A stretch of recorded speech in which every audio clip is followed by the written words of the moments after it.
Bonjour, je suis dans mon atelier de peinture à Aix-les-Bains, qui est un très très bel endroit pour créer, lâcher prise, vivre l'instant présent dans les couleurs.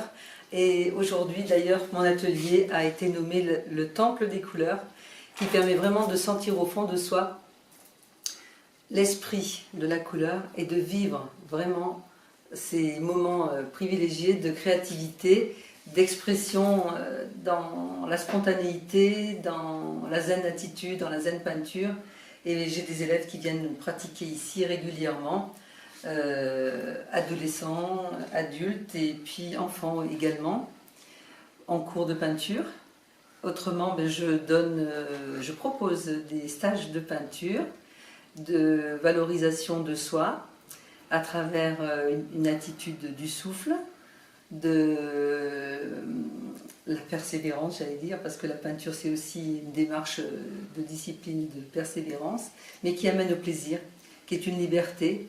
Et quand on atteint cet état de liberté, on n'est plus dans la copie, on est dans la créativité, et surtout d'aller chercher ces créations insoupçonnées, ces puissances en soi, pour sortir des formes, des couleurs, des effets, des images, tout ce qui dort en soi, exactement.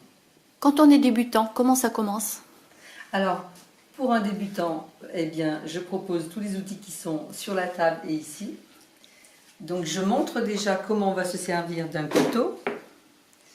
Oui, c'est pas un couteau de cuisine. Comment on se sert d'un rouleau-mousse. La notion du spalter en soie de porc. La notion de la spatule caoutchouc, qui a aussi des effets extraordinaires pour faire des patines essuyées.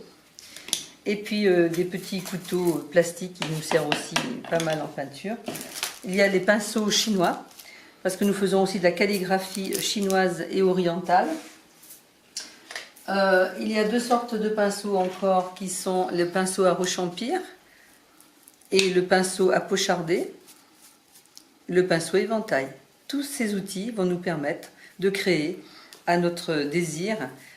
Donc le but de mes ateliers de peinture, c'est d'exprimer sa créativité, c'est de jouer, de se faire plaisir, de découvrir vraiment le potentiel que l'on a en soi, et surtout oublier un petit peu cette vie trépidante et se retrouver, se recentrer et partir heureux. C'est surtout ça, c'est satisfait, ressentir de la dignité, de l'estime de soi et partager avec les autres. Et depuis quand tu fais ça, Simone? Depuis quand tu peins? Je peins depuis l'âge de 5 ans exactement, parce que j'avais un parcours pas évident, enfant. Je suis née dans un pays en guerre, où il n'était pas facile de sortir dehors. Je sortais, mais bon, il y avait des temps où il ne fallait pas sortir. Donc, avec ma sœur, nous peignions à la maison. Et puis, petit à petit, cette passion est restée. Je l'ai développée dans différents aspects de ma vie, en pratiquant d'autres emplois, j'allais dire. Mais j'ai toujours gardé ce côté créatif, rêveur, parce que le côté créatif, c'est aussi un côté méditatif, qui permet, dans le vide qui se passe dans notre esprit, d'avoir un grand plein de toutes les connaissances invisibles.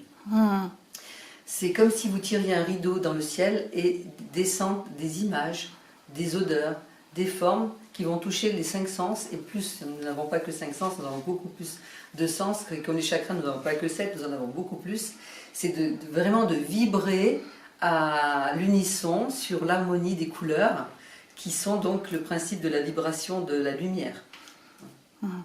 Je suis aussi que tu as écrit un livre.